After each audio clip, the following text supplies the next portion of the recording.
All characters and events described in this story are fictitious. Any similarities with real people or situations are purely coincidental. Please do not judge strictly. Every author was once a beginner. Write in the comments what city you are from and where you listen to this audio version. Don't forget to share your life experience, and definitely subscribe to the channel so as not to miss the next exciting story. Matthew Crawford adjusted his seat belt and glanced out the window. Clouds floated behind the glass, looking like whipped cream, illuminated by the gold of the setting sun. The plane hummed softly, taking him from Tokyo back to Seattle, and Matt felt a warm, almost childlike excitement in his chest. A whole year away from home, from Sarah, from their small, cozy apartment overlooking the bay. But now that's it, he's coming back. A flight attendant in a crisp blue uniform walked past, pushing a drinks cart. Matt caught her eye and smiled. "Coffee, please," he said, leaning forward slightly. "No sugar." "Of course, sir," she nodded, pouring the steaming liquid into a paper cup. "Long flight?" "That's not the right word," Matt grinned, taking his coffee. 11 o'clock, but it's worth it. "Are you returning home?" Her voice was polite, but there was a flash of sincere curiosity in it. "Yes," he took a sip, burning his tongue, and added, "to my wife. The anniversary is approaching, and I want a surprise." "Oh, that's nice." The flight attendant smiled wider. "She will be happy." "I hope so." Matt leaned back in his chair, watching her walk further down the aisle. He really hoped. Sarah didn't know he was coming today. The last time they called was 3 days ago, and Matt deliberately said something about the delay on the project. "Just one more week, honey," he said then, trying not to give away the trembling in his voice. But in fact, his suitcase was already packed, the ticket was in his pocket, and he was counting the hours until this moment. Matt reached into his jacket pocket and felt a small velvet box. Ring.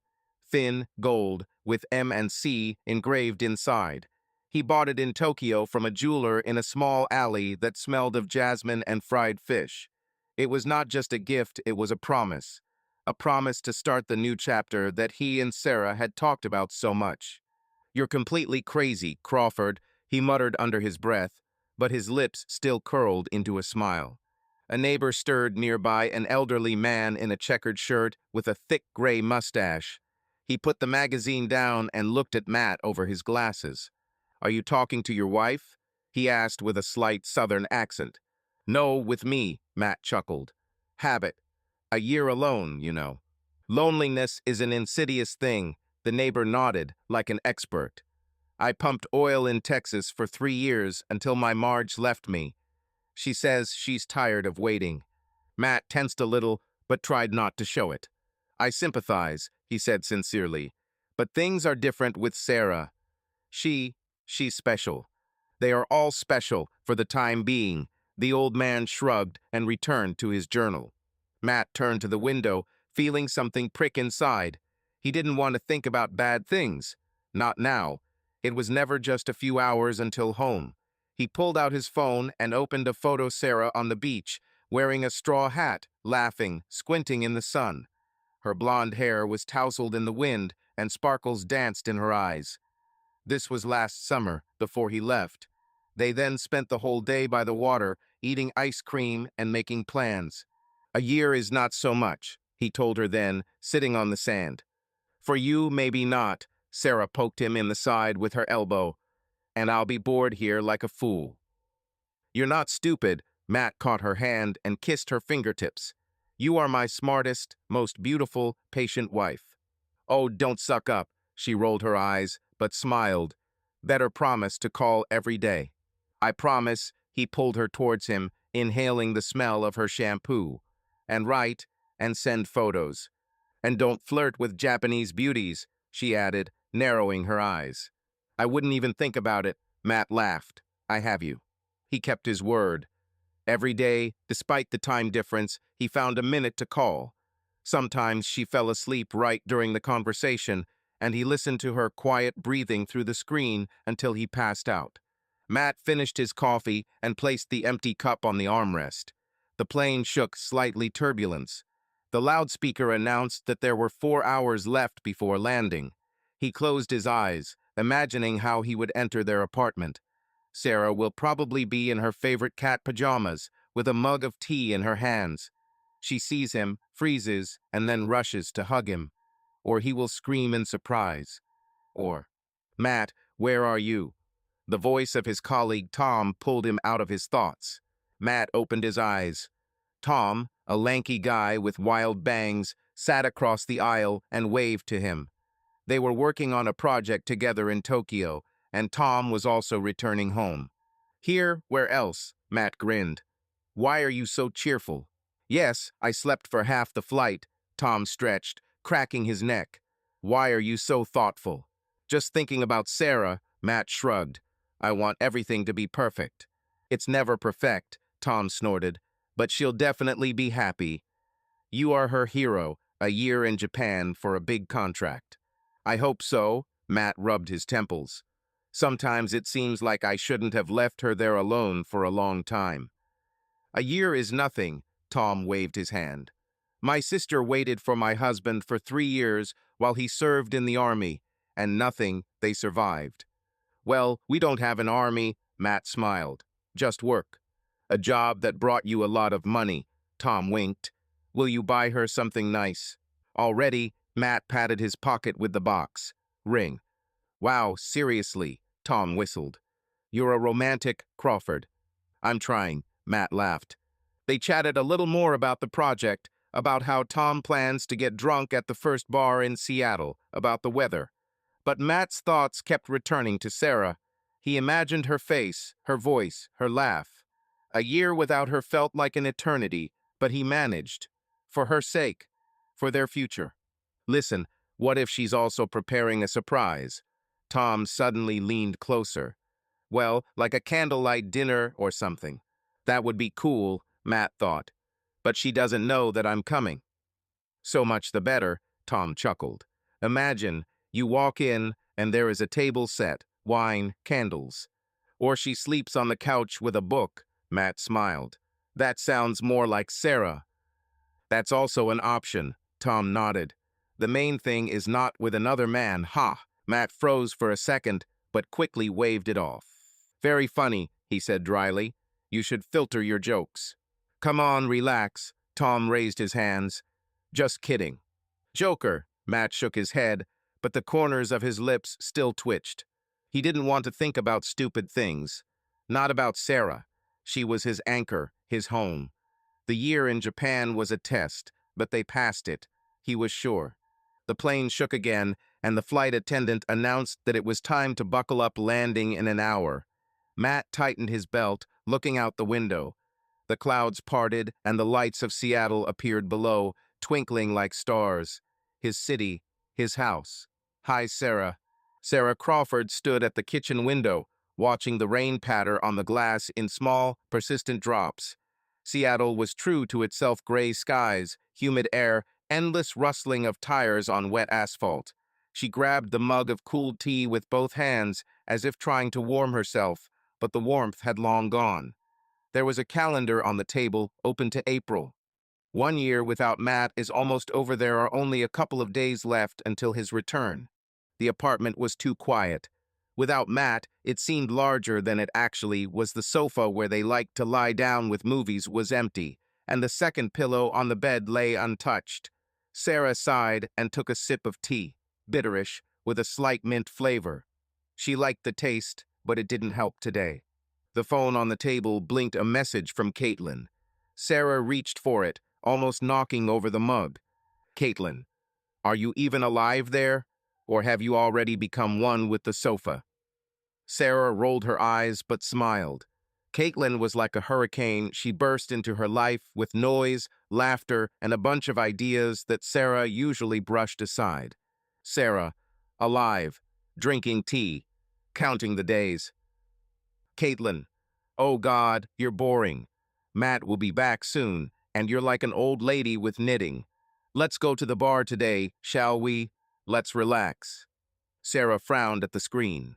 Bar? She hasn't been to a bar since Matt left. The last time they went out together, he ordered her a cocktail with a stupid name like pink sunset, and then they danced to some old song until the bartenders started turning off the lights. "I'm not in the mood, Kate," she said out loud, as if her friend could hear her. But his fingers were already typing the answer. "Sarah, I don't know. I'm tired." Caitlin, tired of what? Tea and TV shows? Sarah, have you seen yourself in the mirror? You're like a ghost. Come out, I'll pick you up at 7. No objections. Sarah threw the phone on the table and leaned back in her chair. Caitlin was right, she looked like crap. Dark circles under her eyes, her hair in a perpetual bun, Matt's old sweater that she wore because it smelled like him. Or it no longer smelled, but she just wanted to believe that yes. Maybe we should really go out? Sarah looked at her reflection in the glass of the teapot. Stop being sour. She stood up, put the mug in the sink, and wandered into the bedroom. Sarah pulled out jeans and a simple black t-shirt. The doorbell rang at 7 o'clock sharp. Sarah opened it, and Caitlin rushed in like a whirlwind, wearing a short dress and bright lipstick. Well, finally, Caitlin clapped her hands. "I thought you were going to give me a pass." "I can still change my mind." Sarah crossed her arms, but the corners of her lips twitched. "Don't even dream." Caitlin grabbed her elbow. "You are coming with me, period." "Where's your bag?" "There." Sarah nodded towards the sofa. "But I'm not going to get drunk, I warn you." "Yes, yes, Saint Sarah." Caitlin rolled her eyes. "One cocktail won't hurt you." They went outside, where the rain had already turned into a light drizzle. Caitlin opened the umbrella, but it was so small that they both immediately got wet. "Cool plan," Sarah snorted, hiding under her sleeve.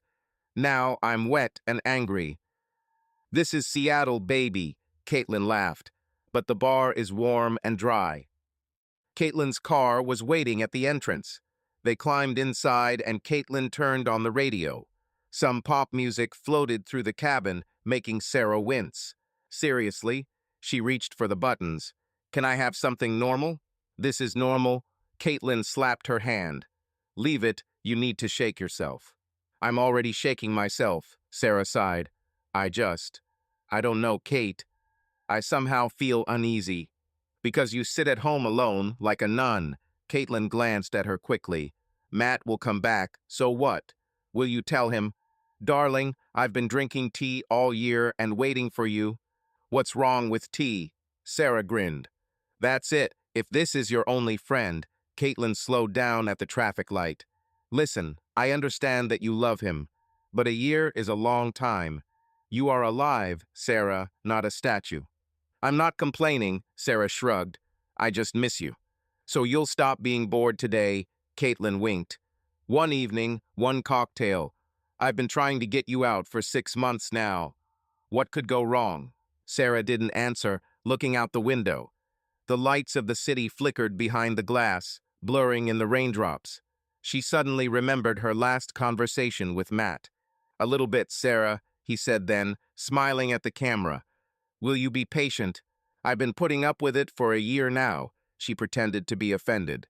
"I'll bring you a gift," Matt winked. "Guess what?" "Another stupid refrigerator magnet." She laughed. "Better," he shook his head. "But I won't tell. Wait." "I'm waiting," Sarah smiled. "Love you." "And I you." His voice became softer. "See you soon." She held on to these words like a lifeline. The bar was small but noisy. The neon sign, the rusty anchor, flashed above the entrance, and inside it smelled of beer and fried wings. Caitlin dragged Sarah through the crowd to the counter, where the bartender, a guy with tattoos on his arms, was already wiping glasses. "2 mojitos," Caitlin raised 2 fingers. "And hurry up, otherwise my friend will run away." "I won't run away," Sarah rolled her eyes, but sat down on a high chair. "One cocktail and I'm home." "Yeah, whatever you say," Caitlin grinned. "Now relax and smile. You're beautiful when you're not frowning." The bartender placed glasses in front of them with green mint leaves floating among the ice. Sarah took hers and took a careful sip. Cool, slightly sweet, with a slight sourness. "Not bad," she admitted. "You see," Caitlin poked her with her elbow. "I told you, you'll like it." They sat at the counter, chatting about all kinds of nonsense about Sarah's work at school, about how Caitlin recently spilled coffee on her new boss, about the weather. Sarah felt the tension slowly release. Maybe Caitlin was right. One evening will not change her life. Look who's coming. Caitlin suddenly nodded towards the door. Sarah turned around. Nick Harper, tall, with dark hair and a confident smile, made his way through the crowd. She knew him. He used to work at their school, teaching children to throw a ball and run circles. Now, it seems, he was training someone in the gym. Oh no, Sarah turned away. Not him. Come on, he's normal, Caitlin chuckled. And he always stares at you. Very funny, Sarah took another sip. I don't like him. I like it, Caitlin winked. Maybe we can chat with him. No, Sarah shook her head. That's not what I came here for. For what then? Caitlin narrowed her eyes. Is there any tea left at home? So that you leave me alone, Sarah grinned. Nick came closer, caught her eye and smiled. Sarah Crawford, he said, leaning on the counter. I haven't seen you for 100 years. Hi, Nick, she nodded, trying to be polite. How are you? Great. What about you? He glanced at her t-shirt. You look great. Thank you. Sarah looked away. I just decided to go out. Caitlin. Nick nodded at his friend. Dangerous company. I can handle it myself, Caitlin snorted. Why are you here? Have a beer, Nick shrugged, and maybe chat with you. Sarah felt something tighten inside her. She didn't want this conversation. I didn't want his attention. But Caitlin had already ordered another cocktail, and the evening rolled on. The rusty Anchor bar was buzzing like a beehive. Music, some kind of remix of old pop music, pulsated in the air, mixing with the hubbub of voices and the clinking of glasses. Sarah sat on a high stool at the counter, twirling her second mojito in her hands. The ice has already melted, leaving a cloudy liquid in the glass with a single mint leaf. She looked at Caitlin, who was chatting with Nick, waving her arms like a conductor at a concert. And so I say to him, do you seriously think that I will work overtime for coffee and donuts? Caitlin laughed, slapping Nick on the shoulder. And he was like, well, these are good donuts. Classic, Nick grinned, taking a sip from the bottle of beer. Bosses are the same everywhere. Sarah listened to them with half an ear, feeling the warmth from the cocktail spreading throughout her body. The first mojito was light, almost harmless, but the second hit harder. My head was slightly dizzy, and the noise around me became somehow soft, enveloping. She hadn't had a drink in so long that she'd almost forgotten what it felt like to relax. Hey, Sarah, are you with us? Caitlin turned to her, narrowing her eyes. Or already in your teacher's dreams? I'm here, Sarah smiled, but her voice sounded quieter than she wanted. It's just noisy. This is a bar, not a library, Caitlin snorted. Let's do one more, okay? No, that's enough for me, Sarah shook her head. I told you, one cocktail. You said one, and this is already the second, Caitlin winked. So let's do the third one, just for good measure. Kate, I'm serious, Sarah tried to frown, but it wasn't convincing. Oh, relax, Caitlin waved to the bartender. 2 more mojitos, please. Nick looked at Sarah, his dark eyes glinting under the neon light. You really don't like parties, do you? He asked, leaning a little closer. It's not that I don't like it, Sarah shrugged. I just got used to the silence. A year without a husband is no joke, Nick nodded, as if he understood everything. I would go wild, too. I didn't go wild, Sarah glanced at him quickly. I was just waiting. And you waited? Nick smiled, but a shadow of mockery flashed in his tone. Almost, Sarah looked away, feeling her cheeks getting warmer. The bartender placed new glasses in front of them. Caitlin immediately grabbed hers and held it up. For freedom, she announced. And for Sarah to finally remember that she is not only a wife, but also a person. Very funny, Sarah rolled her eyes, but took the cocktail. I'm already a man.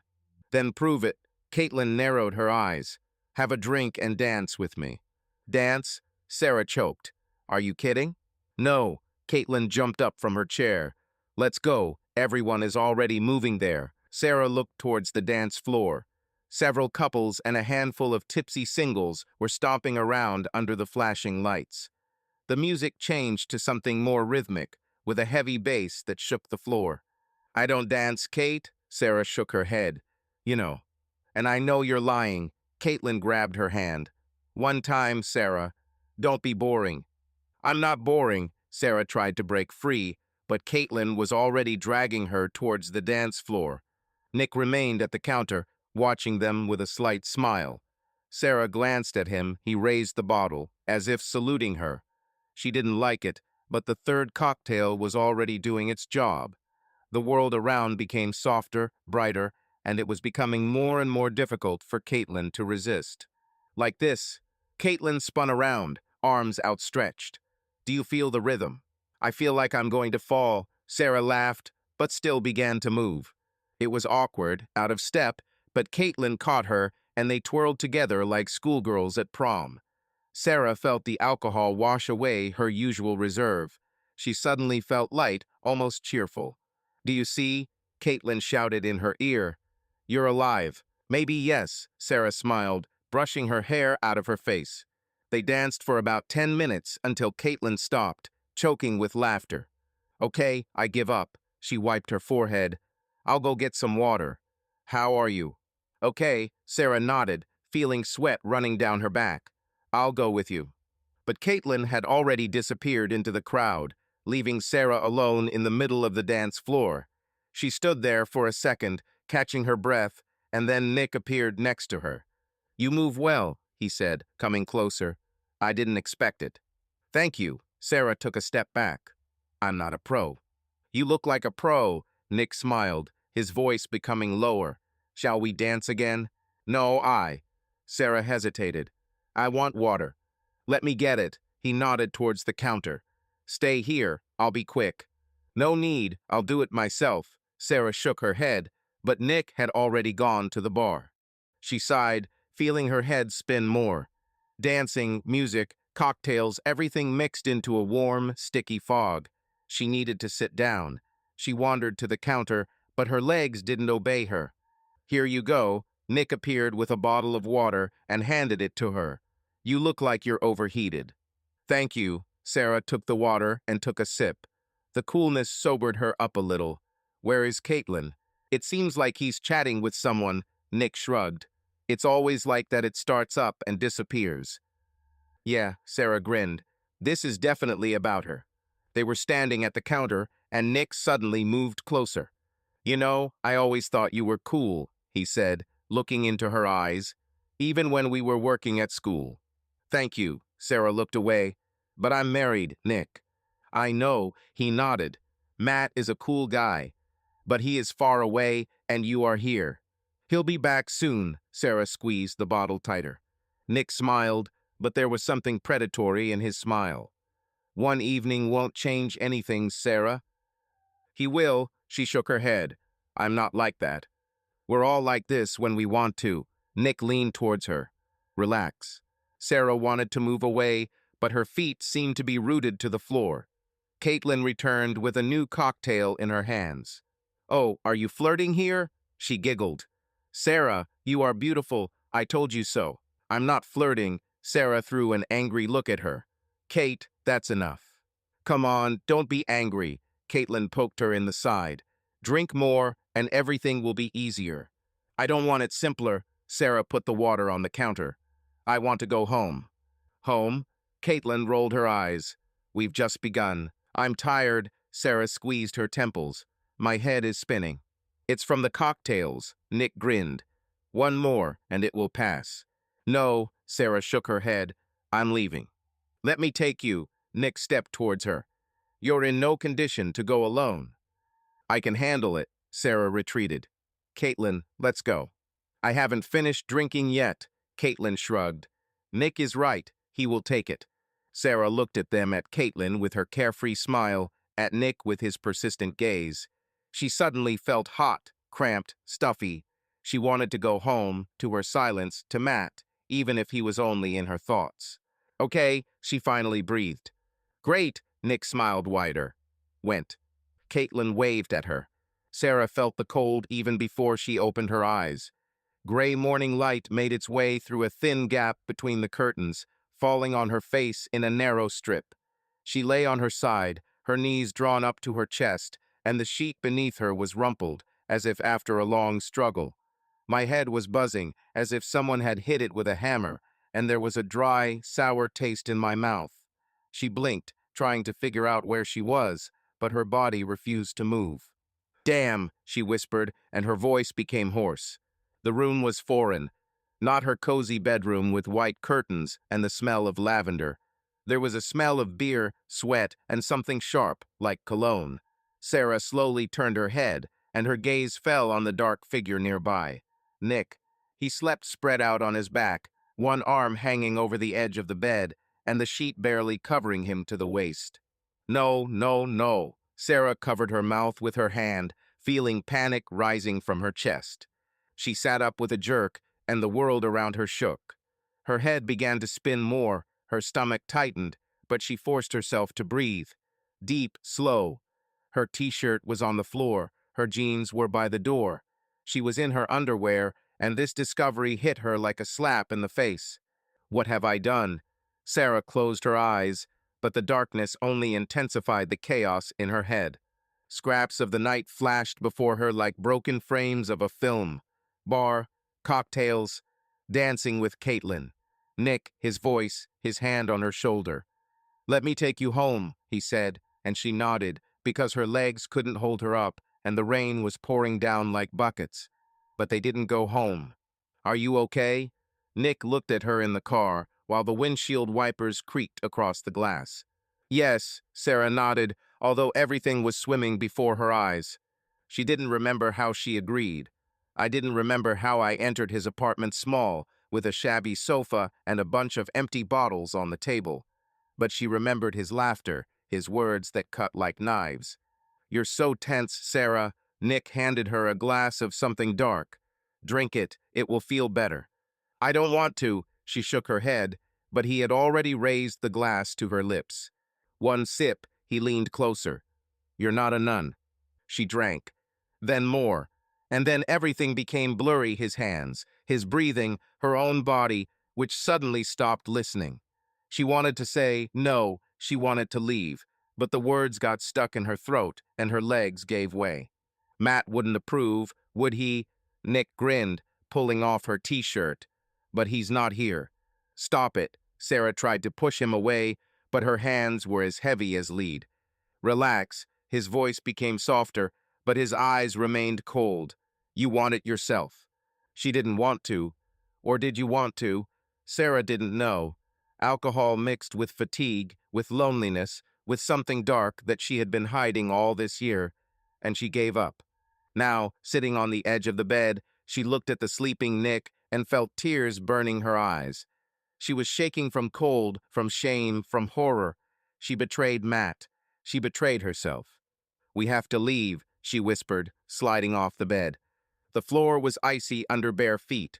Sarah picked up her t-shirt and pulled it on with trembling hands. Her jeans got stuck under the chair, and she almost fell trying to get them out. Every sound seemed loud, the creaking of the floor, the rustling of fabric, her own breathing. Nick stirred, but did not wake up. "Hurry up." Sarah clenched her teeth, zipping up the zipper. Her bag was lying by the door. She grabbed it and checked it: phone, keys, wallet. Everything is in place.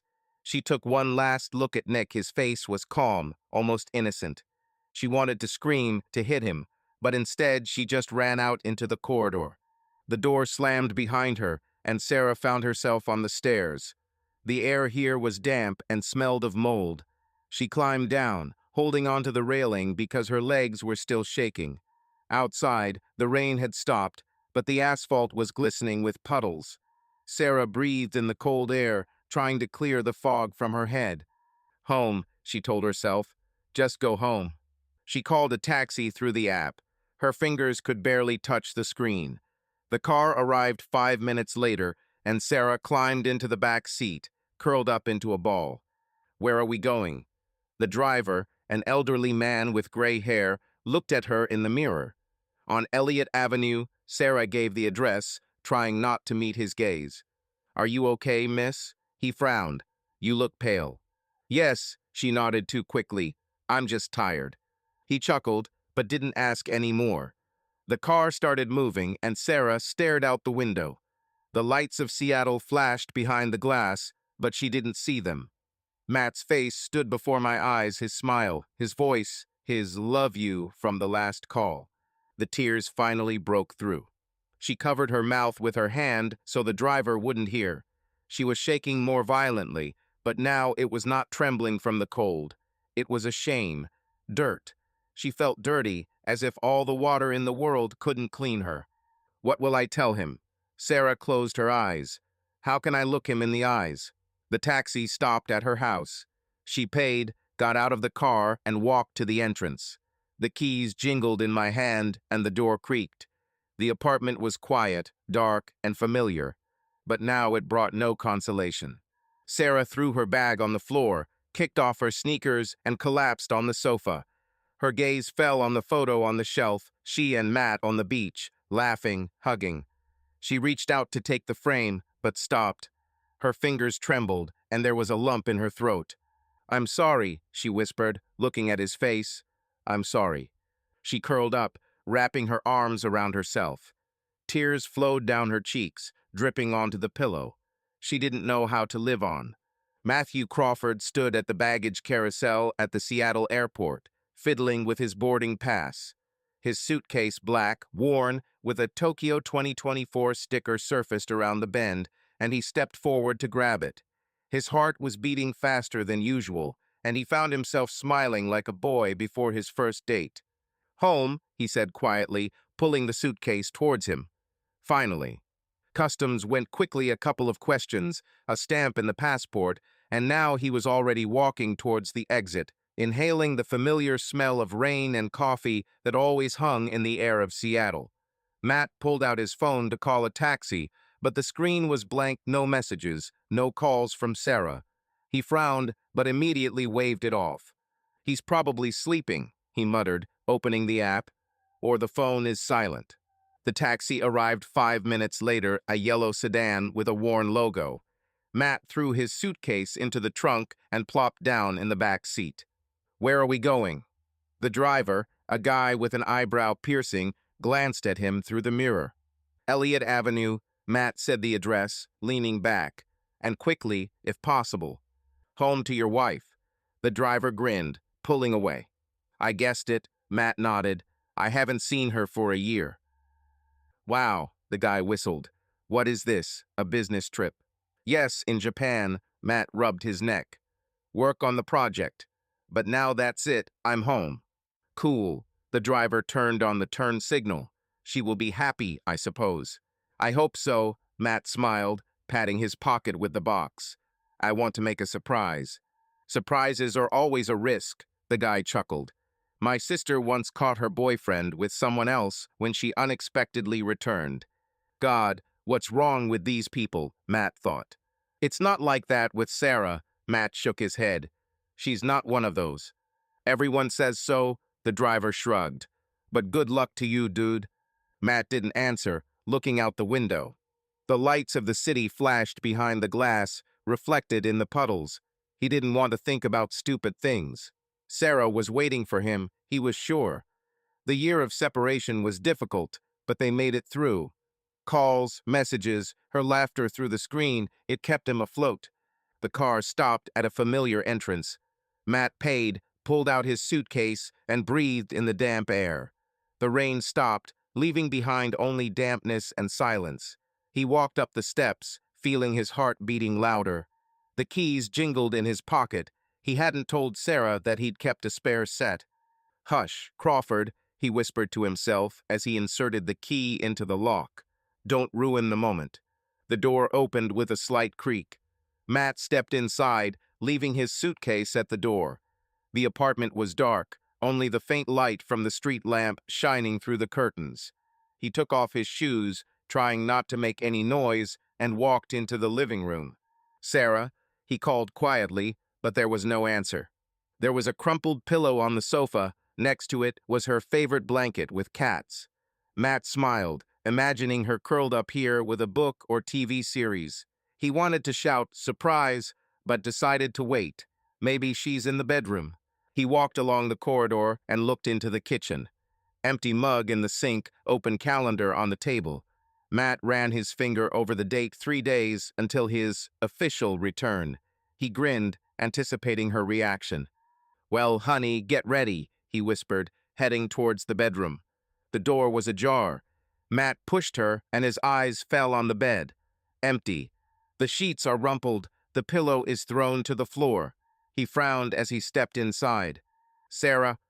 The voice became louder, but the silence answered him with a roar in his ears. He returned to the living room and turned on the light. Her bag was lying by the sofa. Her sneakers were lying by the door. She was at home. But where? Matt pulled out his phone and dialed her number. The beeps went off, but no one answered. "Come on," he shook his head, feeling a slight pang of anxiety. Maybe in the bathroom. The bathroom door creaked again, and Sarah came out. The hair is wet, the face is pale, the eyes are red. She was wearing Matt's old robe, which hung on her like it was on a coat rack. "Matt?" Her voice trembled, and she froze, looking at him as if he were a ghost. "Surprise," he smiled, stepping towards her. "I'm home, honey." She didn't move.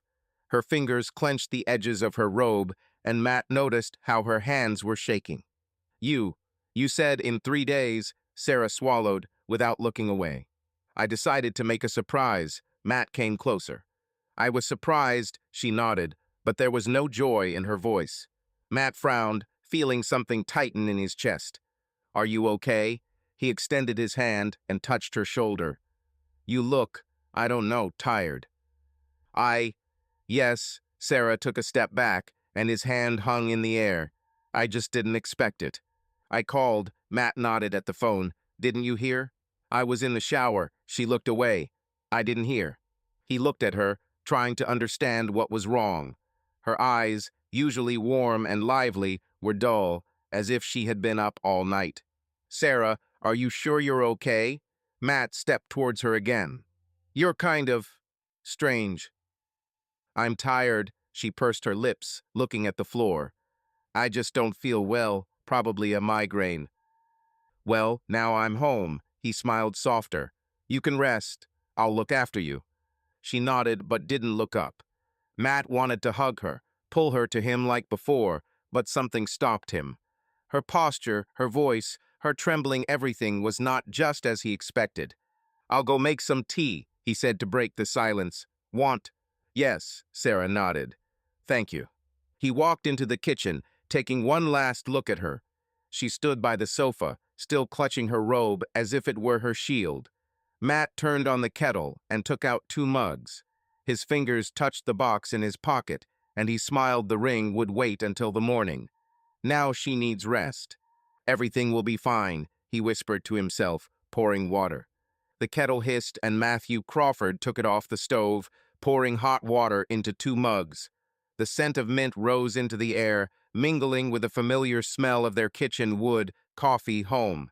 He dropped a tea bag into each mug and turned towards the living room, where Sarah was still standing by the sofa like a statue in an old robe.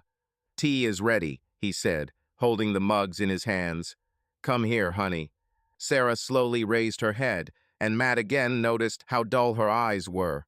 She nodded but didn't move. He put the mugs on the table and stepped towards her, feeling the anxiety he was trying to push away stirring in his chest again. "Sarah," he stopped a couple of steps from her. "You're scaring me. What's happened?" She pursed her lips, looking past him. Her fingers gripped the edges of her robe tighter, and Matt saw her knuckles turn white. "I." Her voice was hoarse, almost alien. "I need to tell you something." "Okay," Matt nodded, trying to keep his smile. "Speak. I'm listening." She took a deep breath, as if she was about to dive into cold water. Matt waited, feeling the silence between them become thick, heavy. Yesterday," Sarah hesitated, lowering her eyes. "I was at the bar. With Caitlin." "At the bar?" Matt raised his eyebrows, but his voice remained soft. "Well, it's okay. You haven't been sitting at home all year." "That's not all." She shook her head, and her voice trembled. I got drunk." "Are you drunk?" He chuckled, trying to diffuse the tension. Was Sarah Crawford drunk? So, now I have to hide the wine? She didn't smile. Her gaze flickered to him, then back to the floor. Matt, I'm serious, Sarah swallowed. I left with Nick. With Nick? Matt frowned. The name came to mind, a former colleague, coach, that self-confident guy. And what? Did he take you home? No. Her voice became quieter, almost a whisper. I stayed with him. Matt froze. His hand, still reaching for the mug, stopped in the air. He looked at her, trying to understand what she meant, but his brain refused to put the words together. Left? He repeated slowly. So, you spent the night with him? Sarah nodded, and the tears she had been holding back finally burst out. They flowed down her cheeks, leaving wet trails on her pale skin. Matt, she sobbed. I slept with him. The silence collapsed like glass, scattering into pieces. Matt felt the blood drain from his face. His hand fell on the table, touching the mug. She swayed, but didn't fall. What? He exhaled, looking at her. You. What did you say? I slept with Nick. Sarah raised her eyes to him, full of pain and shame. Yesterday, I got drunk, and I don't know how it happened, but it happened. Matt opened his mouth, but no words came. He looked at her, at his Sarah, at the woman he had loved from the first day, from his first smile. Her wet hair, her trembling lips, her tears, everything was familiar, but now alien. You're kidding, he finally squeezed out, although he knew it was not a joke. Tell me you're joking. I'm not kidding, she shook her head, and her voice broke. Forgive me, Matt. I didn't want to. You didn't want to. He stepped back, feeling something breaking in his chest. You didn't want to, but you slept with him. With Nick? I was drunk, Sarah sobbed harder. I didn't realize. Caitlin. She talked me into going, and then he. Don't blame Caitlin, Matt interrupted her, his voice becoming harsh. You were the one who left with him. You stayed with him. You? He paused, clenching his fists. I know, she covered her face with her hands. I know it's my fault. I can't explain. Then don't explain, Matt turned away, looking at the wall. His heart was beating so loudly that it drowned out her cries. He wanted to scream, to hit something, but instead he just stood there, trying to breathe. Year. He worked in Japan for a whole year, counted the days, and dreamed about it. And she. Why? He turned to her, his voice trembling. Why, Sarah? I don't know. She lowered her hands, looking at him. I missed you. I was alone, and I broke down. Is it broken? Matt chuckled, but it wasn't funny. I was alone too. I missed you too, but I didn't sleep with just anyone. It's not just anyone, Sarah shook her head.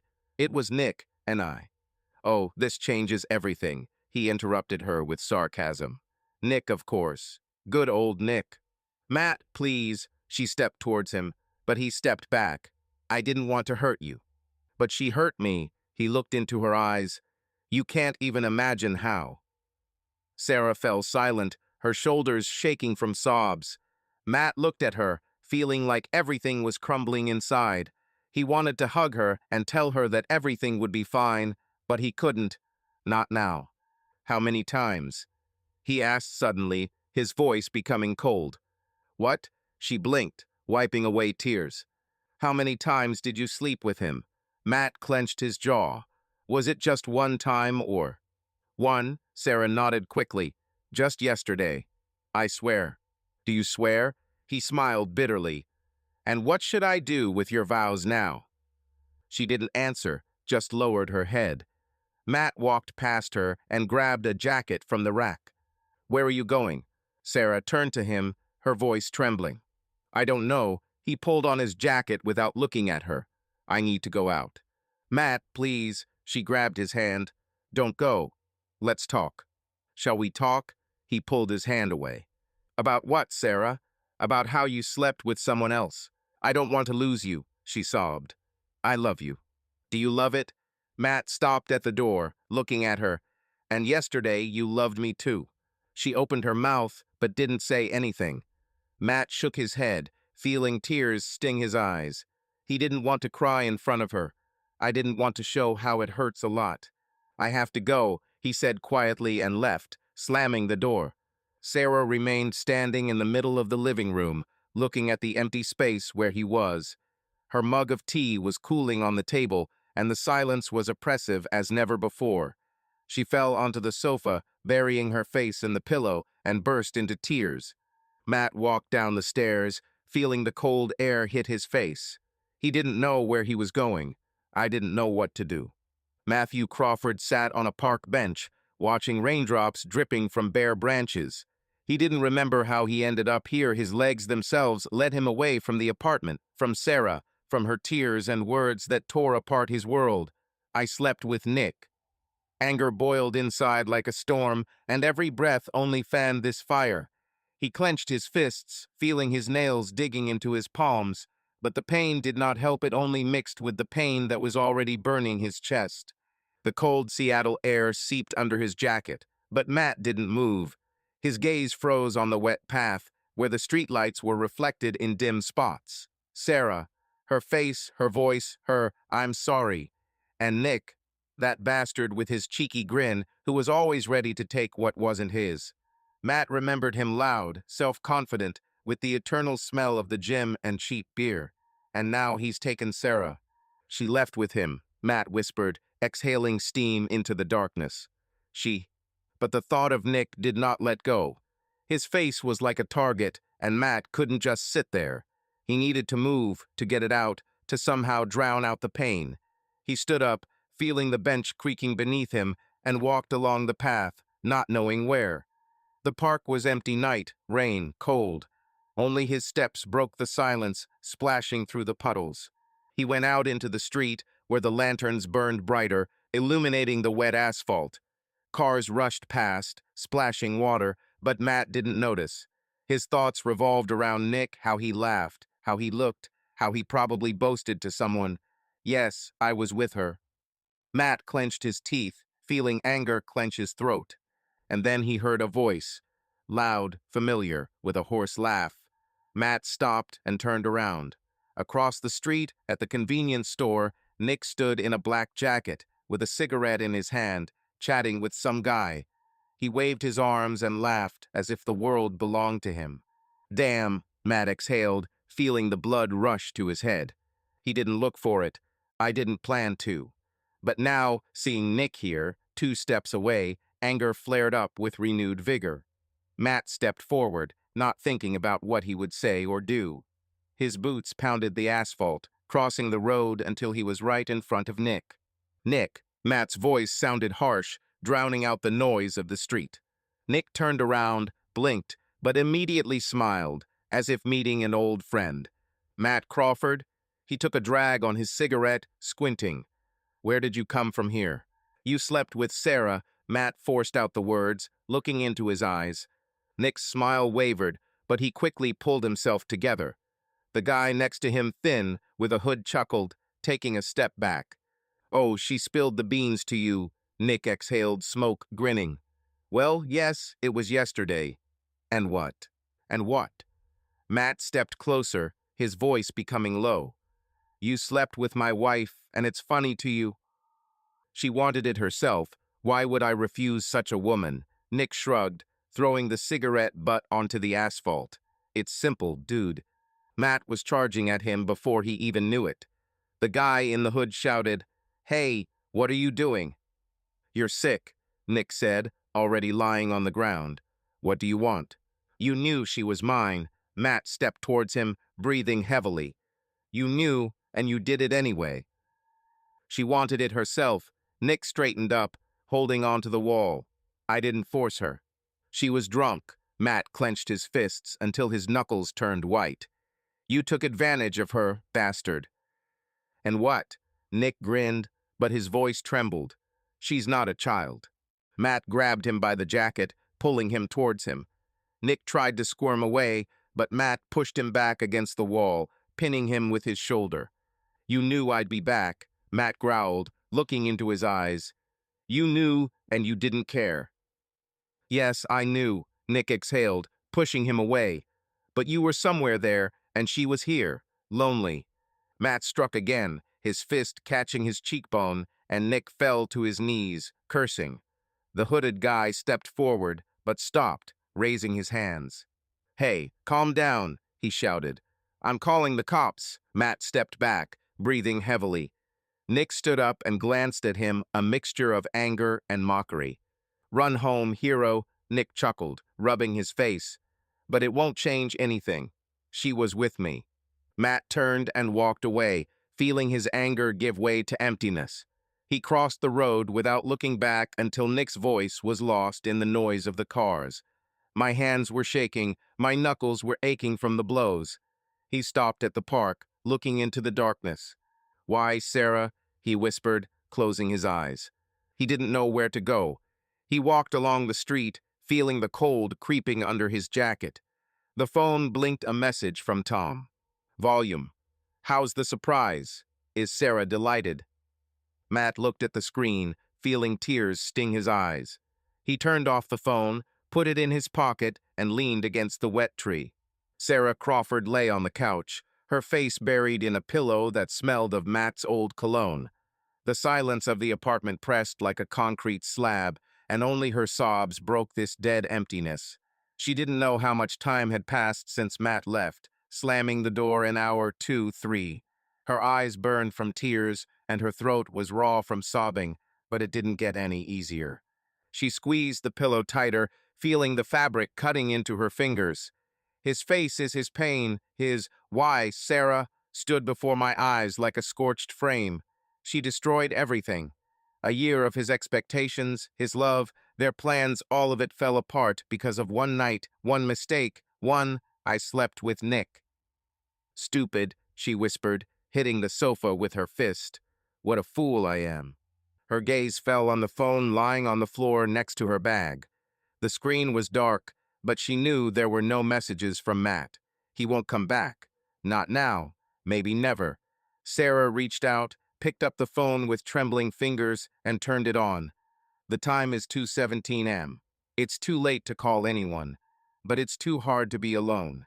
She opened her contacts and scrolled through the list. Caitlin? No, Caitlin will just laugh or say, "So what, relax." Emily? Maybe, but Emily is sleeping, and Sarah didn't want to wake her for the sake of her tears. Mother, Julia. Her finger froze over the name, and her heart sank. Mom will understand, or he will judge, or both. I don't care. Sarah wiped her nose with the sleeve of her robe. I need her. She pressed call and brought the phone to her ear.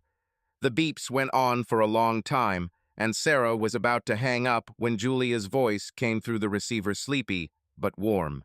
"Sarah?" Julia coughed, clearly waking up. "What are you doing at this time?" "Mom," Sarah's voice broke, and the tears flowed again. I feel bad." "What's happened?" There was a hint of alarm in Julia's voice. "Are you sick?" "No," Sarah sobbed.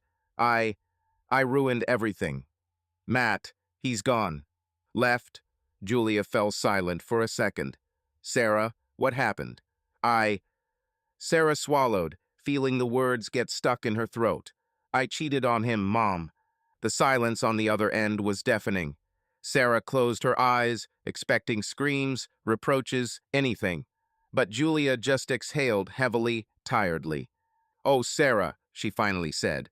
"How? When?" "Yesterday." Sarah squeezed the phone tighter.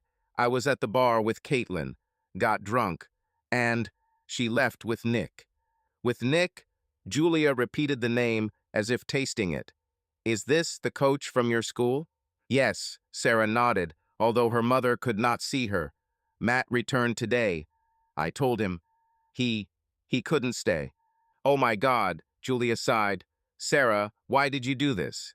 "I don't know," she sobbed louder. "I missed him. I was alone. And I broke down." "It's broken," Julia repeated quietly, and pain flashed in her voice. "Where are you now?" "Home," Sarah wiped her cheeks. "I'm going," Julia said firmly, without hesitation. "Get ready, I'll be there in an hour." "Mom, don't," Sarah shook her head. "It's already late." "I don't care if it's late or not," Julia interrupted her. "You are my daughter, and I will not leave you alone." Wait. The connection ended and Sarah dropped the phone to her lap. She looked at him, feeling the tears flowing more quietly. Mom is coming. It won't fix anything, but at least she won't be alone in this emptiness. Sarah stood up, unsteadily, and walked to the bathroom. Her reflection in the mirror was alien red eyes, tangled hair, pale face. She turned on the water and washed her face, trying to wash away at least some of the shame. But he didn't leave. He was inside, like dirt ingrained into the skin. An hour later, the front door creaked and Julia entered the apartment, wearing an old coat, her hair wet from the rain. She put her bag on the floor, looked at Sarah, and, without saying a word, stepped towards her. Her arms hugged Sarah warm, strong, motherly. Mom, Sarah buried her head in her shoulder, and tears burst out again. I'm such a fool. Hush, Julia stroked her on the back. Quiet, honey. They stood there for several minutes until Sarah pulled away, wiping her face with her sleeve. Julia looked at her not with condemnation, but with pain and fatigue. Sit down, she nodded towards the sofa. I'll make tea. No, Sarah shook her head. I don't want to. And I want to, Julia walked into the kitchen. And you will drink. Sarah sat down on the sofa, watching her mother take out mugs and turn on the kettle. Her movements were calm, confident, as if she could gather this chaos into something whole. Why did you do this, Sarah? Julia asked without turning around. I don't know. Sarah clasped her hands. I was drunk. Lonely. I didn't think so. I didn't think so. Julia turned around, holding two steaming mugs. What do you think now? Now, yes. Sarah took the tea, feeling the warmth through the porcelain. But it's too late. It's not too late. Julia sat down next to him. Matt is gone, but he's alive. You're both alive. This can be fixed. To correct? Sarah smiled bitterly. He looked at me as if I were a stranger. He hates me. He's wounded. Julia looked into her eyes. And the wounds are healing. If you fight, I don't know how. Sarah lowered her head. I don't know if he will forgive me. Do you want to forgive? Julia took a sip of tea. Yes, Sarah nodded, and her voice trembled. I love him, Mom. I didn't want this. Then prove it. Julia put the mug on the table. Words don't mean anything. Prove it with deeds. What if he doesn't give me a chance? Sarah looked up at her. Then you will live with it, Julia said quietly but firmly. But try it first. Sarah was silent, looking into her mug. Her fingers trembled and the tea almost spilled. Julia covered her hand with hers warm, slightly rough. I'll stay with you, she said, until you figure it out. Thank you, Sarah exhaled, feeling the tears welling up again. I don't deserve this. You are my daughter, Julia squeezed her hand. Whether you deserve it or not, I'm here. Julia Thompson sat in Sarah's kitchen, watching the first rays of morning light filter through the curtains. The tea in her mug had long cooled down, but she didn't notice it. Her fingers mechanically fiddled with the edge of her sleeve, and her thoughts were carried away far away to where the rain was knocking on the windows of another apartment many years ago. Sarah slept on the sofa in the living room, curled up under a blanket, and her quiet breathing was the only sound in this silence. Julia looked at her through the doorway, pale face, tangled hair, traces of tears on her cheeks. Her girl, her pain. She stood up, quietly put the mug in the sink, and walked to the window. Seattle woke up slowly. Cars rustled along the wet streets. A dog barked somewhere in the distance. Julia pressed her forehead against the cold glass, feeling old memories rising from the depths like bubbles in boiling water. She was 32 when her world collapsed. Richard, her husband, Sarah's father, came home late with the smell of someone else's perfume on his shirt and a guilty look in his eyes. She didn't scream, didn't break the dishes, she just asked, "Who is she?" He didn't deny it. Secretary. One night. Error. But for Julia, this was not a mistake, it was a betrayal, a knife in the back that she could not pull out. Why? She asked then, standing at a kitchen table similar to this one. I don't know. Richard lowered his head, fiddling with his tie.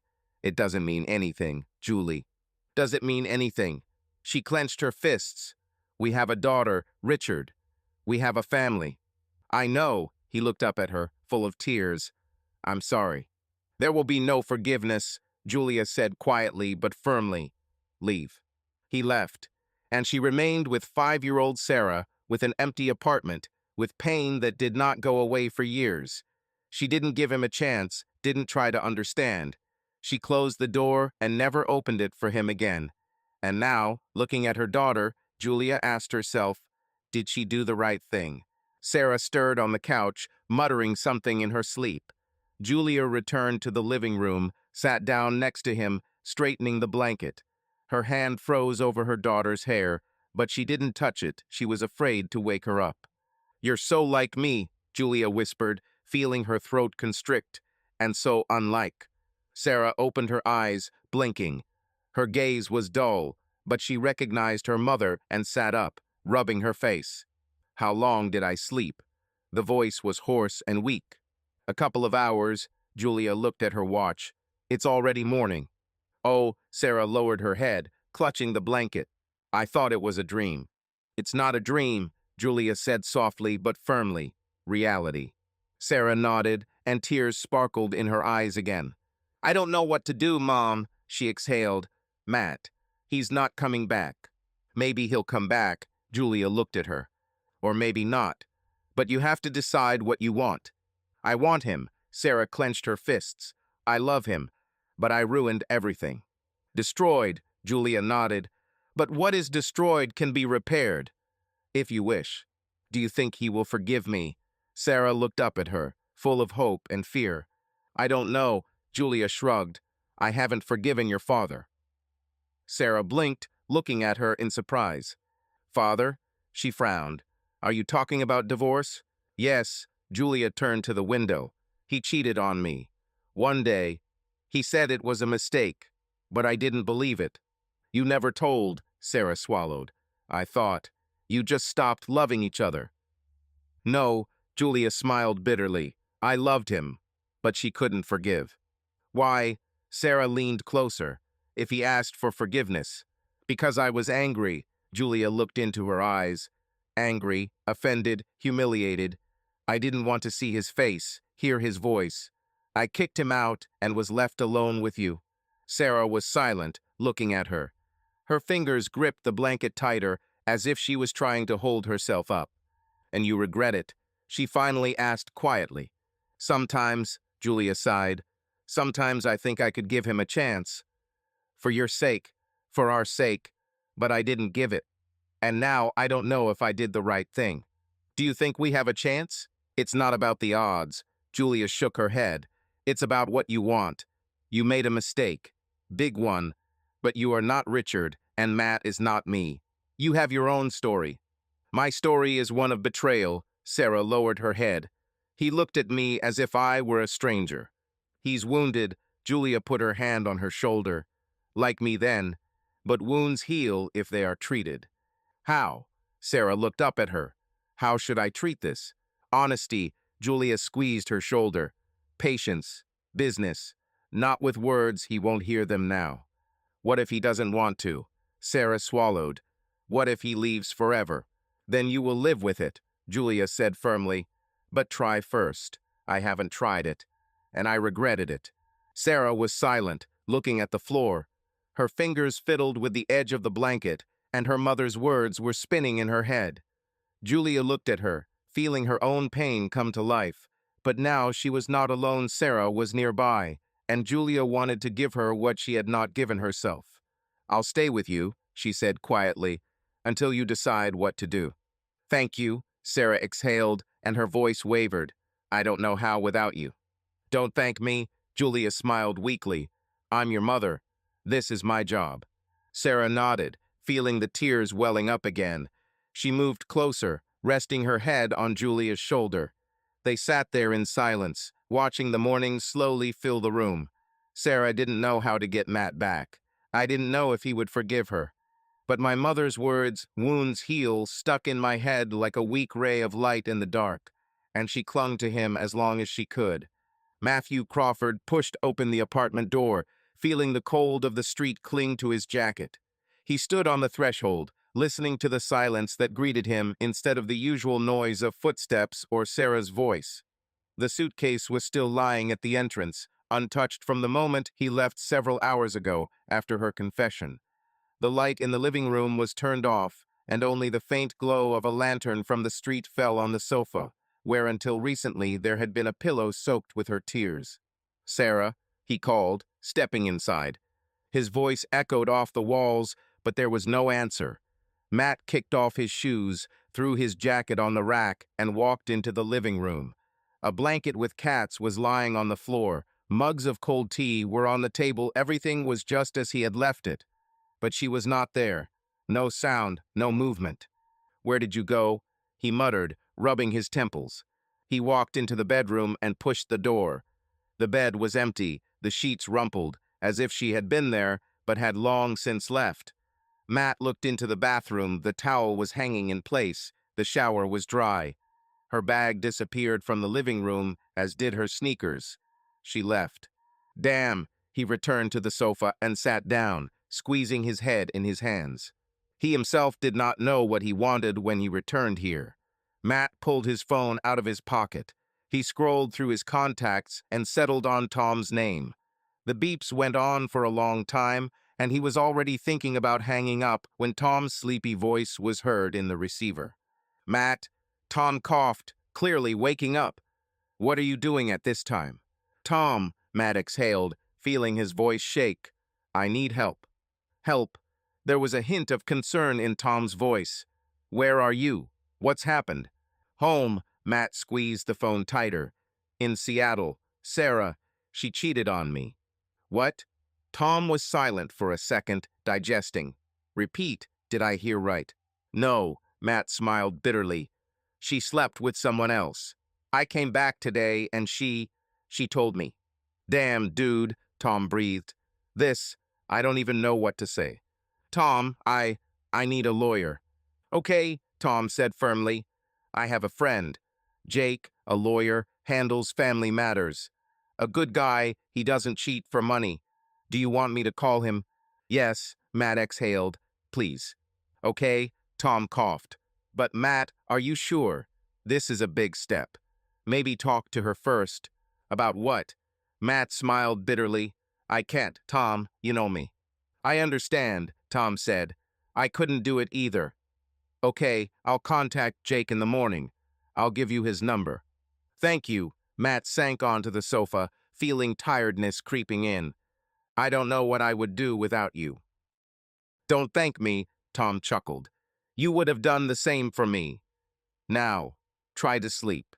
"I can't sleep," Matt shook his head. "But I'll try." "Hold on, dude," Tom said sincerely.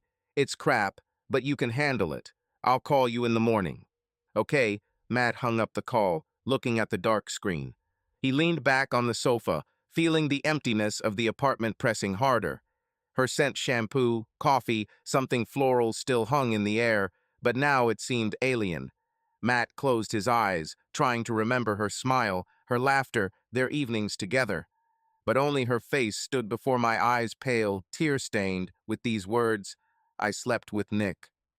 He stood up, walked into the bedroom, and collapsed on the bed. The sheets smelled of her, and it was unbearable. Matt rolled over onto his back, looking at the ceiling. Julia Thompson parked her old Honda in front of Matt and Sarah's house, feeling her heartbeat a little faster than usual. The morning was gray, typical of Seattle: low clouds, light drizzle, the smell of wet asphalt. She turned off the engine, but was in no hurry to get out, looking at the familiar entrance door. How many times had she come here with pies, with gifts, with a smile for Matt, her brother-in-law who couldn't be better? But now everything was different. She took a deep breath, straightened her hair in the rearview mirror, and climbed out of the car. Her coat got wet in those few steps to the entrance, but Julia didn't notice it. Her thoughts were occupied with Sarah, Matt, and what she would say. She walked up the stairs, feeling the steps creak, and knocked on the apartment door quietly, almost hesitantly. Steps inside. The door opened, and Matt appeared in front of her in a wrinkled t-shirt, with dark circles under his eyes, his hair disheveled. He looked like he hadn't slept all night, and from the look in his eyes, he had. "Julia," he blinked, stepping back to let her through. "You?" What are you doing here? I've come to see you, she smiled weakly, stepping inside. Can? Of course, Matt nodded, closing the door. Come in. The apartment greeted her with familiar comfort, which now seemed faded. Matt's suitcase was still standing by the entrance, the blanket was on the floor, and the mugs of cold tea were on the table. Julia took off her coat, hung it on the coat rack, and looked at Matt. Are you alone? She asked, although she already knew the answer. Yes, he shrugged, sitting down on the sofa. Sarah left. I don't know where. I have it. Julia sat down next to her, folding her hands in her lap. I took her at night. At your place? Matt looked up at her, and a mixture of relief and pain flashed in his eyes. Is she okay? No, Julia shook her head. She's broken, Matt. She cries and blames herself. Julia looked at him, feeling her heart clench. She loved Matt, not just as a son-in-law, but as the son she never had. His kindness, his honesty, his love for Sarah, it all made him special. And now seeing him like this wounded, cold was almost unbearable. Matt, she began quietly, touching his arm. I know how you feel. You know, he turned to her, his voice became sharper. Do you know what it's like to come home and find out that your wife slept with someone else? Yes, Julia nodded, without looking away. I know. He fell silent, looking at her. His brows furrowed, but he didn't interrupt. My husband, Richard, Julia continued. Her voice was even, but inside everything was trembling. Sarah's father. He cheated on me when she was 5. One night, secretary. He said it was a mistake, but I couldn't forgive. You didn't tell, Matt swallowed, softening his tone. Sarah knows this. Now, yes, Julia smiled faintly. I told her at night. I was too angry then. Too proud. I didn't give him a chance to explain or correct. And now I see Sarah, and I think what if I could have done differently? Matt was silent, looking at the floor. His fingers gripped the edge of the sofa, and Julia noticed how his hands were shaking. I can't forgive her, Julia, he finally said quietly. I can't. I understand, she nodded. And I don't blame you. But I ask you, don't take hasty steps. Hasty? He smiled bitterly. She slept with Nick. I already talked to my friend. He is looking for a lawyer for me. A lawyer? Julia froze, feeling a cold run down her spine. Do you want a divorce? What should I do? Matt looked up at her, full of pain. Live with this, pretending that nothing happened. No, Julia shook her head. But there is another way. Family consultations. Consultations? He snorted. Are you serious? Yes, she squeezed his hand harder. Matt, I know you're hurt. I know you hate her now. But you loved each other. A year of separation, all your plans are not a trifle. Maybe it's worth a try. Try what? He pulled his hand away, standing up. Listen to how she makes excuses. How does she say she was drunk? No, Julia stood up next. Listen to each other. Understand why this happened. Julia came closer and put her hand on his shoulder. I'm not asking you to forgive her now, she said quietly. I ask you to give her a chance. One conversation. With a psychologist. If after this you decide to leave, I won't argue. Matt was silent, looking out the window. His breathing was heavy, and Julia could feel him struggling with himself. Why do you protect her, knowing how much it hurts? He finally asked without turning around. Because she's my daughter, Julia squeezed his shoulder. And because I love you, Matt. You were like a son to me. I don't want you both to lose everything because of one mistake. He turned to her, and a shadow of pain flashed in his eyes. One mistake, he repeated quietly. This is not a small thing, Julia. This changes everything. I know, she nodded, but sometimes you can survive changes. If you try. Matt lowered his head, looking at the floor. His fingers unclenched, and he exhaled long, tiredly. I'll think about it, he said finally, but I don't promise anything. That's enough, Julia smiled weakly. Thank you, Matt. She stepped to the coat rack and took her coat. If you decide anything, call me, she said, opening the door. Or her. She's waiting. Okay, He nodded without looking up. Julia left, feeling the cold of the street burning her cheeks. She got into the car, looking at the apartment window. Matt stood there, a dark silhouette against the light, and she knew he wouldn't forgive easily. But she gave him a chance to think, and that was all she could do. For him. For Sarah. For myself. Dr. Linda Carter's office smelled of books and coffee. Matthew Crawford sat on the edge of his chair, looking at the shelves filled with thick volumes with gold spines. Opposite him, in the same chair, sat Sarah, hands clenched on her knees, shoulders down, eyes swollen from tears. Between them sat a low table with a box of tissues and 2 glasses of water, untouched. Dr. Carter, a woman in her 50s with short gray hair and an attentive gaze, sat in the chair opposite her, holding a notepad on her lap. Matt glanced at the clock above the door, 10:17 am. He didn't want to be here. After talking with Julia, he was silent for 3 days, ignoring calls and messages until yesterday he gave up. One conversation, he said to himself, dialing the number of the psychologist Julia had found. Now he regrets it. "Thank you for coming," Dr. Carter broke the silence, her voice calm, almost soft. "I know this isn't easy for both of you." Matt chuckled without looking up. Sarah nodded, but her lips were trembling. "Let's get started." Dr. Carter opened the notebook, although the pen remained lying nearby. "I want each of you to tell your side. No rush. Who will start?" Silence hung in the air, thick and heavy. Matt felt Sarah's gaze, but did not look at her. His fingers gripped the armrest of the chair, and he exhaled. "I'll start," he said, his voice low and tense. "I have nothing to lose." "Okay, Matthew," Dr. Carter nodded. "Speak." He began slowly, with pauses, looking somewhere in the corner of the room. Sarah sat motionless, her breathing barely audible. Dr. Carter listened, nodding occasionally, but did not interrupt. When Matt finished, the office was silent again, except for the clock ticking, measuring the seconds. "Thank you." Dr. Carter looked at Sarah. "Sarah, now you." Sarah swallowed, her fingers trembling. She spoke quietly, in a broken voice, looking at the floor.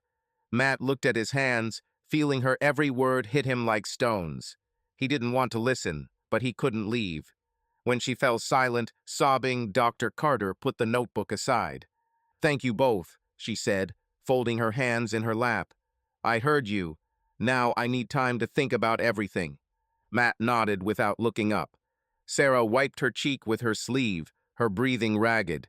Dr. Carter stood up and walked to the window, looking out at the gray Seattle sky. She was silent for several minutes, and this silence weighed more heavily than any words. "I've been working with couples for over 20 years, she finally said, turning to them. "I have a lot of experience.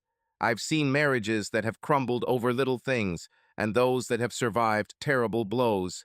But do you know what I realized? Not all marriages can be saved." Matt looked up, feeling a chill run down his spine. Sarah froze, her fingers gripping the edge of the chair. "What do you mean?" he asked, his voice hoarse. "I mean you." Dr. Carter looked at him, then at Sarah. "I listened to both of you. I saw how you sat, how you looked at each other or not, and I don't see any point in wasting your time." "That is?" Sarah raised her head, her voice trembling. You won't help us?" "I could." Dr. Carter returned to the chair and sat down.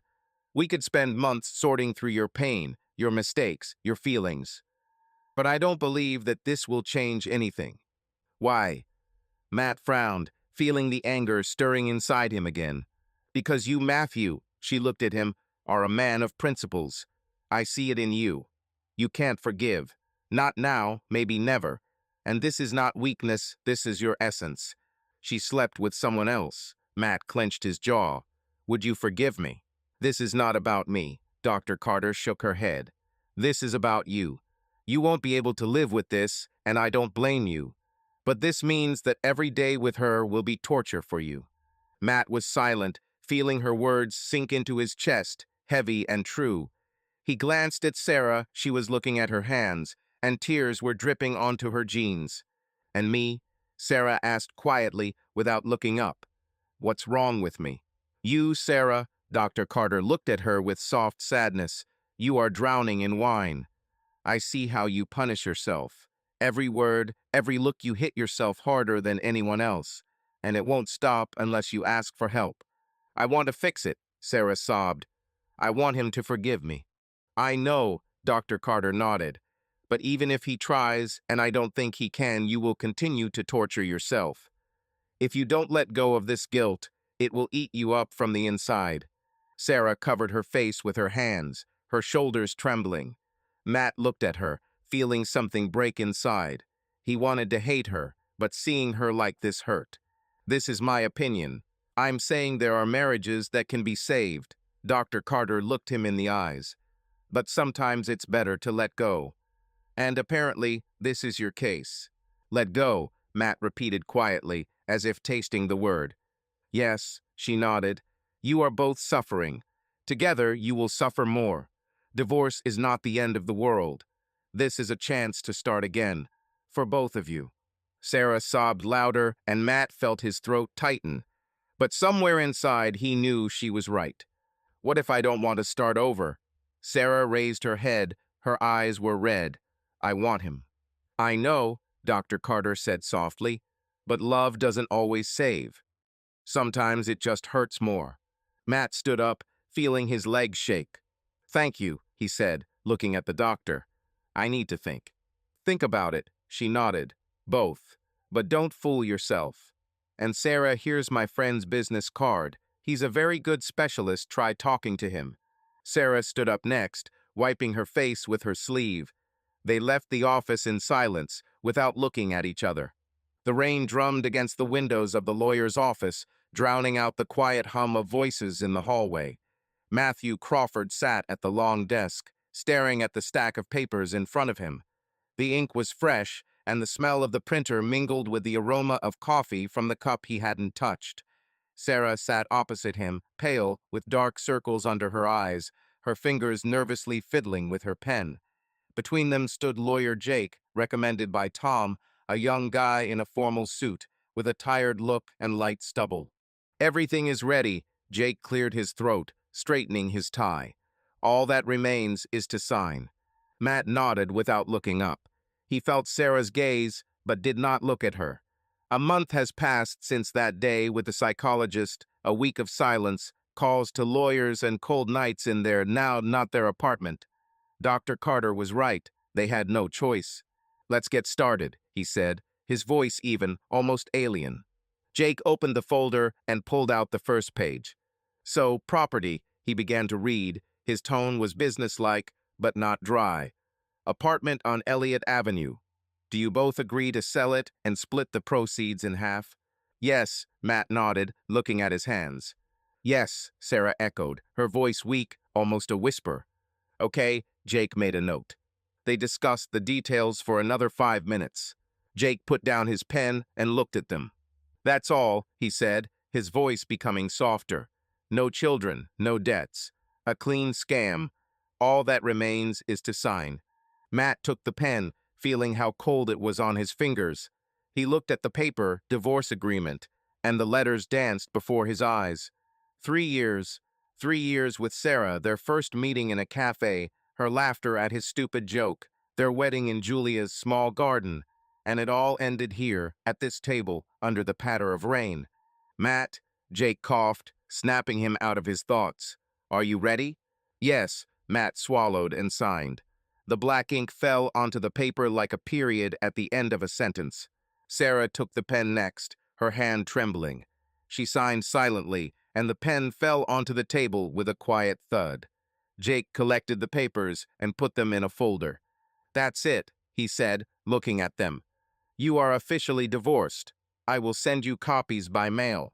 Matt nodded, feeling an emptiness fill his chest. Sarah sat motionless, her gaze fixed on the table. Thanks, Jake. Matt stood up, holding out his hand. You're welcome. Jake shook it, his grip firm. Good luck, Matt. You too, Matt nodded, glancing at Sarah. I'll go. Matt, her voice stopped him at the door, weak but insistent. Wait.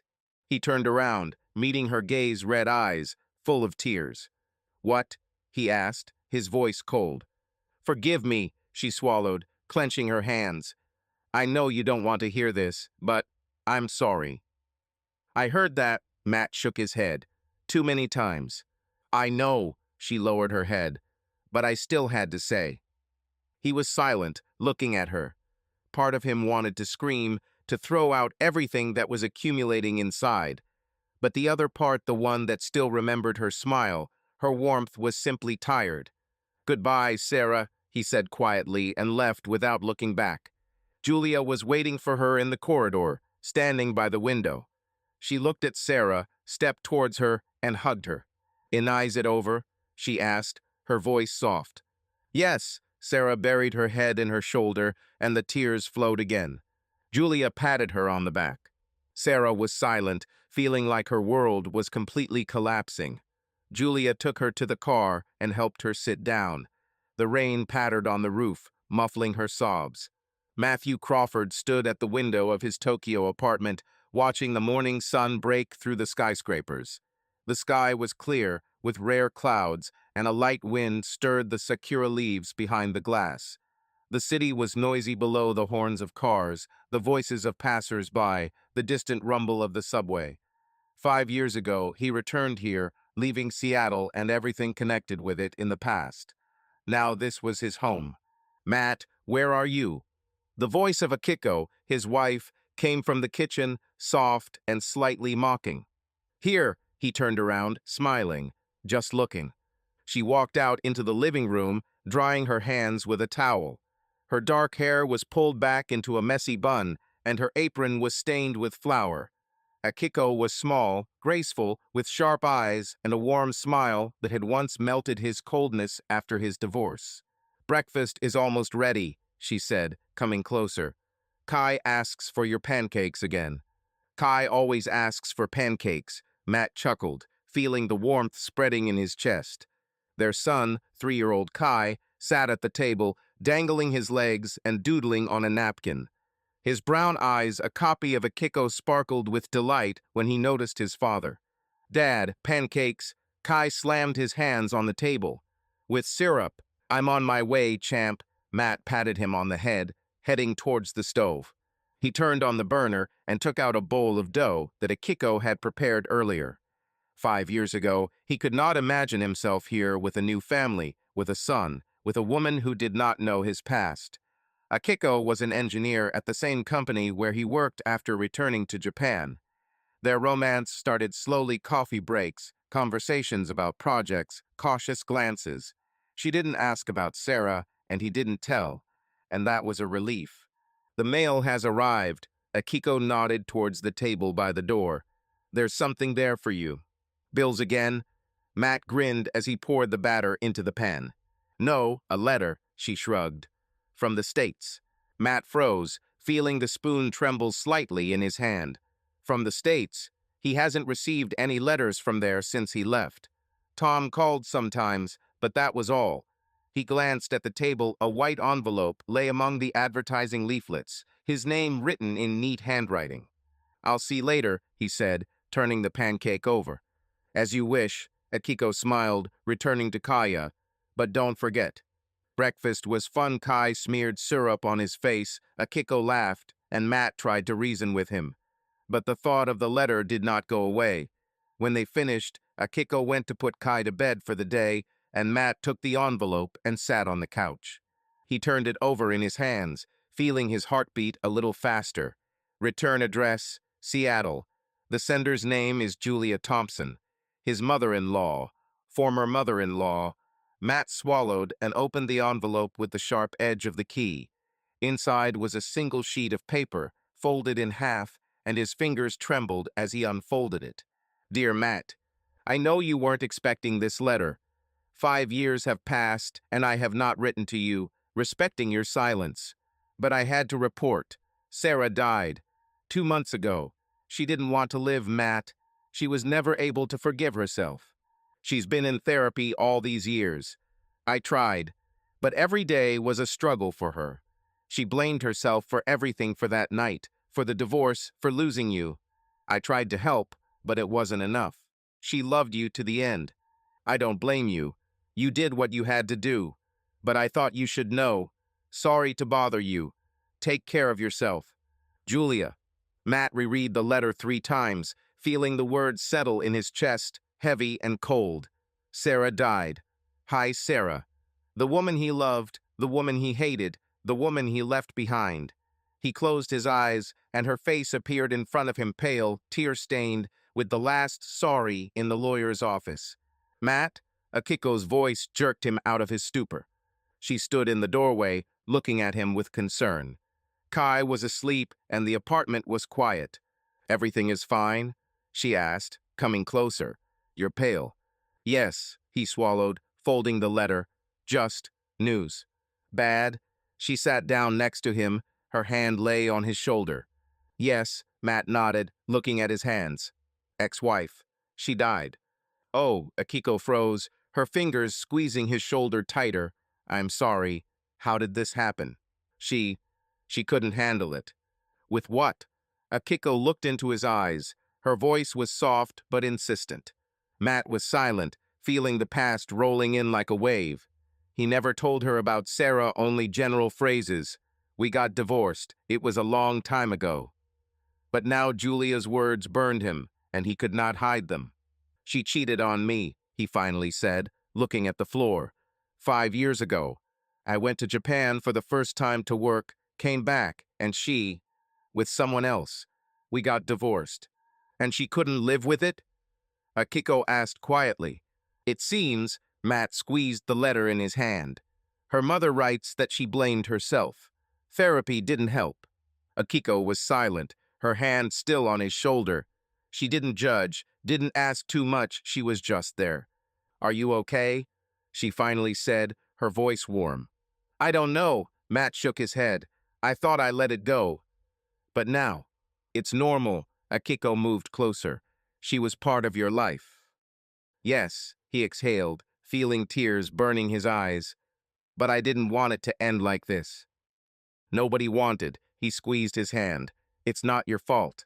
Matt nodded, but Akiko's words did not remove the weight from his chest. He stood up and walked to the window, looking at Tokyo. His new life Akiko, Kai, work was here. But Julia's letter brought him back to Seattle, to the pain he tried to forget. Julia Thompson opened the door to Sarah's apartment, feeling the cold Seattle air rush in along with the smell of dampness. The key in her hand trembled, although she tried to control herself. 2 months have passed since Sarah died, and Julia kept putting off this day, the day when she would have to come here, sort out her things, say goodbye for good. But it was impossible to delay any longer. She stepped across the threshold, closed the door, and stood looking around the small living room. Everything was just as she remembered: the sofa with faded upholstery, the table with coffee stains, the shelves with the books that Sarah loved so much. But now it was quiet here, deathly quiet, and this silence weighed on her more than any noise. Come on, Julia, she muttered, throwing her coat onto a chair. We need to do this. She took an empty box from the hallway, placed it on the floor, and started on the shelves. Books, old novels, pedagogy textbooks, a couple of detective stories were piled up with a thud. Julia worked silently, trying not to think, but every object reminded her of Sarah. This book was a gift from Matt for their first anniversary. This pencil here, she chewed on it when she wrote lesson plans. Oh my God, Sarah, Julia exhaled, feeling tears burning her eyes. Why didn't you let me help? She went to the closet and opened the door. Sarah's clothes hung neatly: jeans, sweaters, the dress she'd worn to her wedding. Julia took it off the hanger and ran her hand over the fabric. Her fingers trembled, and she hugged the dress to her chest, closing her eyes. You were so happy then, she whispered, remembering Sarah in the garden, laughing next to Matt. She folded the dress into a box, feeling the heaviness in her chest growing. Next came sweaters, t-shirts, and scarves. Julia worked quickly, trying not to stop, but when she reached for the top shelf, her hand came across something hard. She pulled out a small notebook with a leather cover worn, with curled corners. What is this? Julia frowned as she opened it. The first page was covered in Sarah's familiar handwriting, small, slightly uneven. Julia recognized it immediately. It was a diary. She froze, feeling her heart beating louder. To read or not, it was personal, intimate. But Sarah left, and these words are all that was left of her. Sorry, honey, Julia swallowed, sitting down on the sofa. I should know. She began to read, turning the pages slowly. The first entry was dated a month after the divorce. I lost him. Matt left, and I don't blame him. It's my fault. That night with Nick is the worst thing I did. I don't know how to live with it. The therapist says I have to forgive myself, but how? I see his face every day, his pain, his anger. I love him, and I hate myself for ruining us. Julia pressed her lips together, feeling tears running down her cheeks. She scrolled further. The lines flashed before her eyes: pain, guilt, attempts to hold on. Julia wiped her face with her sleeve, feeling her heart clench. Sarah wrote about therapy, about nights without sleep, about how she tried to work, but everything fell out of her hands. The therapist says I have to let go. But how do you let go of someone you love?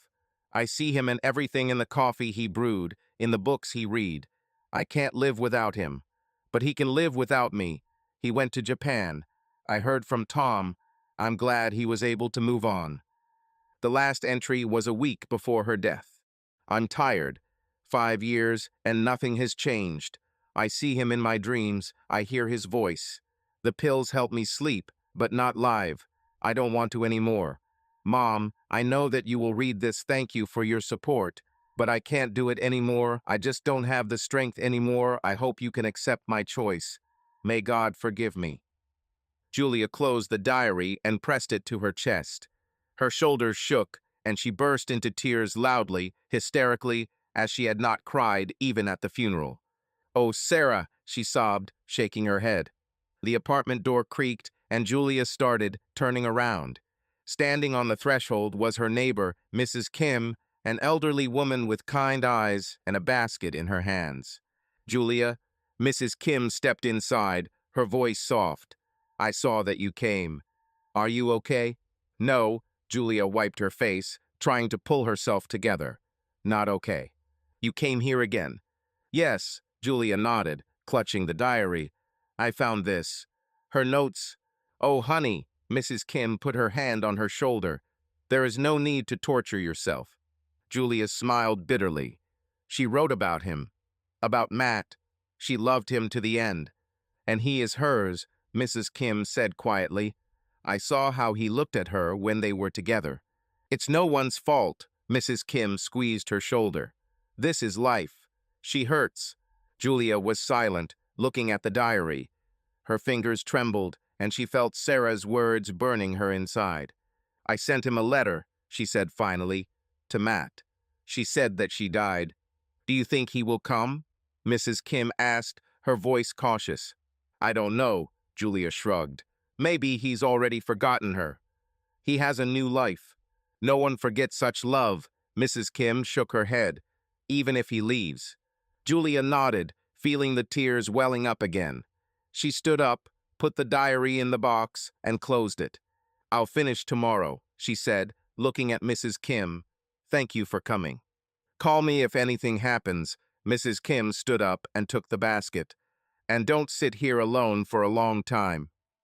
The plane landed at the Seattle airport with a slight jolt, and Matthew Crawford felt the tension that had been building up all the way from Tokyo tightening his chest.